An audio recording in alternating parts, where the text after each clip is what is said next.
তুমি একটা দেশের পুলিশকে চেঞ্জ করে দাও, পুরো জাতি চেঞ্জ হয়ে যাবে। যে কোনো দেশের আর্মি, নেভি, এয়ারফোর্স, পুলিশ, এরা হচ্ছে ওই দেশের একটা আয়না স্বরূপ।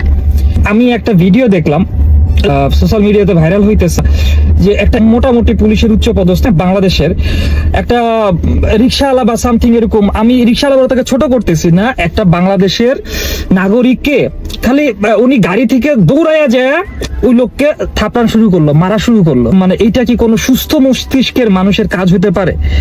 এইটা কি কোনো একটা বাহিনীর কোনো মানুষের কাজ হইতে পারে? আপনার কাছে কি মনে হয়? এটা কি কোনো মানে গ্রহণযোগ্যমূলক কাজ হইতে পারে যে সে মাস্তানের মতো যাইয়া আরেকটা মানুষের গায়ে এভাবে হাত তোলা? He is not the criminal, right? সে কিন্তু ক্রিমিনাল না, কিন্তু তার উপরে কেন গায়ে হাত তোলা হইতেছে? এটাকে এক কথায় বলা চলে যে সে তার যে পুলিশের যে ড্রেসটা আছে বা তার যে ক্ষমতাটা আছে, সে তার ক্ষমতার অপব্যবহার করতেছে। যে পুলিশের গায়ে কেউ হাত দিতে পারবে না, সে সেই ক্ষমতাকে অপব্যবহার কইরা সে তার ইচ্ছা মতো তার রুলস রেগুলেশন অনুসারে তার রাগ উঠছে, তে একটা মানুষকে যা পিটানো শুরু করছে।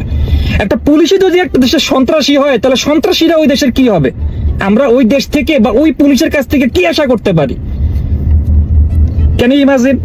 এখন যদি পুলিশ বাহিনী যদি চিন্তা করে যে লাস্ট 16 বছর 17 বছর ধরে তারা যা কইরা গেছে এই সাধারণ মানুষের উপরে, তারা এখনো তাই করতে পারবে, তারা এখনো যদি ওই রকম ভাবে তাদের মন মেন্টালিটি চালায় বা তাদের হাত চালায়, তাহলে তারা রীতিমতো ভুল করতেছে বাংলাদেশ পুলিশের জন্য।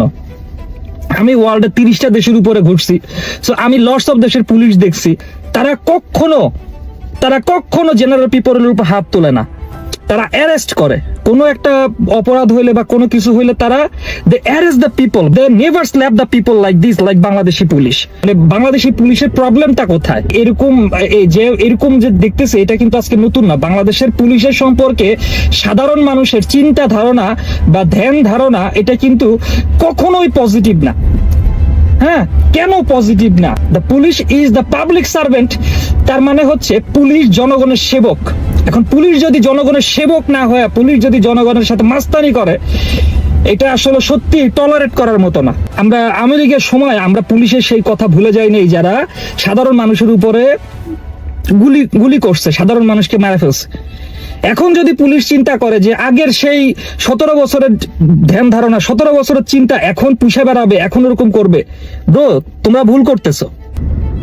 তোমাদেরকে আমরা রেসপেক্ট করি, তোমরা তোমাদের রেসপেক্টের জায়গাটা রাখো। যেখানে যেই দেশের পুলিশই অশান্ত, সেইখানে সাধারণ মানুষ শান্তি কিভাবে প্রতিষ্ঠা করবে? আমাকে বলতে পারেন? It's a question for you.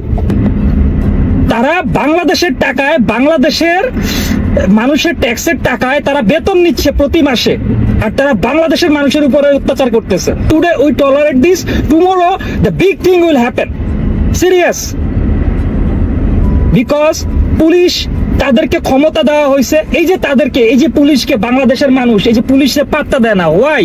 Because তারা তাদের যেই ক্ষমতাটা আছে তারা উল্টাপাল্টা কাজে ব্যবহার করে, তারা তাদের পার্সোনাল কাজে ব্যবহার করে। পুলিশ আমি দেখি লটস অফ পুলিশ কি করে, তারা রাস্তায় হেলমেট পরে না, তারা বিভিন্ন অপকর্মের সাথে জড়িত বাংলাদেশের পুলিশ। আমি সবার কথা বলতেছি না, মুষ্টিমেয় কিছু পুলিশের জন্য পুরো পুলিশ সেক্টরের, পুরো পুলিশ ফোর্সের দুর্নাম আজকে।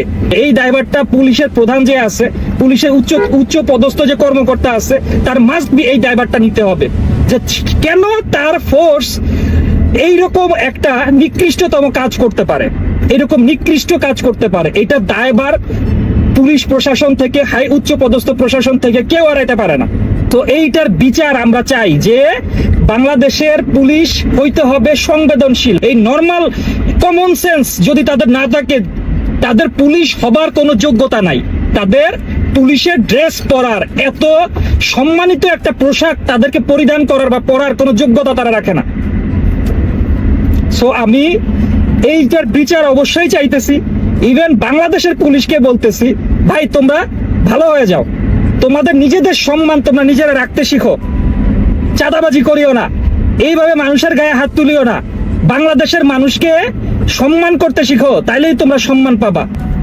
তোমরা মানুষের টাকায় খাইতেছো, মানুষের টাকায় পোশাক পরতেছো, মানুষের টাকার বেতন নিচ্ছ, সব তোমরা মানুষের টাকায় করতেছো। সো মানুষকে রেসপেক্ট করো আগে, then your money, your taka, whatever you are getting for the salary, that will be halal for you.